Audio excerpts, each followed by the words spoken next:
आपस में सब प्रेम बढ़ाओ, खिलकत को खुशहाल बनाओ, हाथ जोड़कर विनय हमारी, हो जाए सब शाकाहारी। आदि संदेशों को देते हुए जय गुरुदेव धर्म प्रचारक संस्था मथुरा के राष्ट्रीय अध्यक्ष व परम संत बाबा जय गुरुदेव जी महाराज के उत्तराधिकारी संत पंकज जी महाराज कल शाम अपने 80वें पड़ाव बंजारीपुर पहुँचे। जनजागरण यात्रा का भारी संख्या में उपस्थित भाई बहनों ने घोड़े व गाजा बाजा के साथ जय गुरुदेव का भव्य स्वागत किया। अपने सत्संग संदेश में उन्होंने कहा कि जीवात्माओं के कल्याण के लिए दयालु प्रभु ने समय समय पर सतदेश से संतों को भेजा। इसी क्रम में बाबा जय गुरुदेव जी महाराज इस धराधाम पर अवतरित हुए। जय गुरुदेव का नाम जागृत किया और 116 वर्ष की उम्र तक लगातार इस नाम के सहारे जीवात्माओं को अपने अजर अमर देश जाने का रास्ता बताकर जन्म मरण के बंधन से मुक्त होने के लिए साधन भजन में लगाया। शाकाहार सदाचार व मद निषेध का प्रचार प्रसार करके अच्छे समाज के निर्माण में लगे रहे। संत पंकज जी महाराज ने अपने गुरु महाराज के मिशन को जन जन तक पहुंचाने के लिए सभी का सहयोग मांगा। इसके साथ ही अपने संबोधन में उन्होंने क्या कुछ कहा, सुनिए। अरे कई जन्म भय की पतंगा, कई जन्म भय नील कुरंगा, कई जन्म पंखी सरखोयो, कई जन्म है वर बिक जोयो, मिल जगदीश मिलन की बलिया और चिरंकार यह देश है।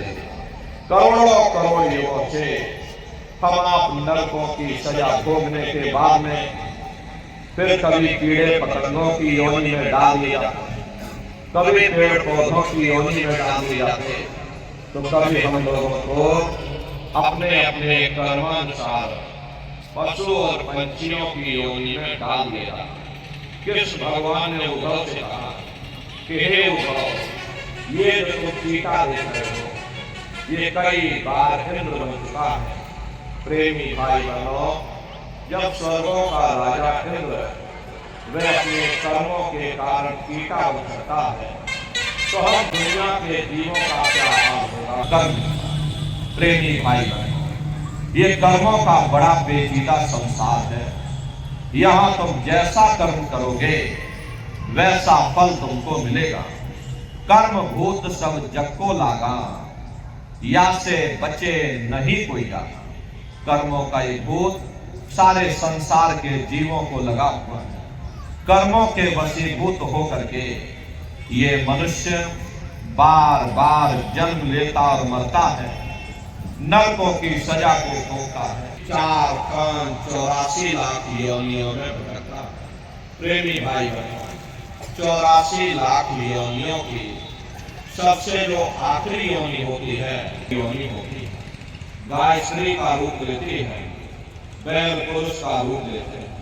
ये 84 लाख योनियों की सबसे आखिरी योनि यानी कि अंतिम पायदान होता है। उसके बाद तब जाकर के हम लोगों को दोबारा फिर से मनुष्य शरीर प्राप्त होता है। इसीलिए कहा गया कि बड़े भाग्य मानुष तन पाया, कोट जन्म भटका रहता है।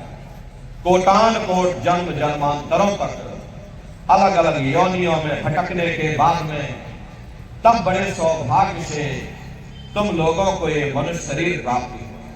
लेकिन बड़े अफसोस की बात है, जैसे किसी को हीरा मिल गया, उसे हीरे की परख नहीं, उसने हीरे को ले जा करके गधे के गले में बांध दिया। ठीक उसी प्रकार से ये मनुष्य शरीर उत्तम से उत्तम है, लेकिन इंसान इसकी कद्र नहीं करता।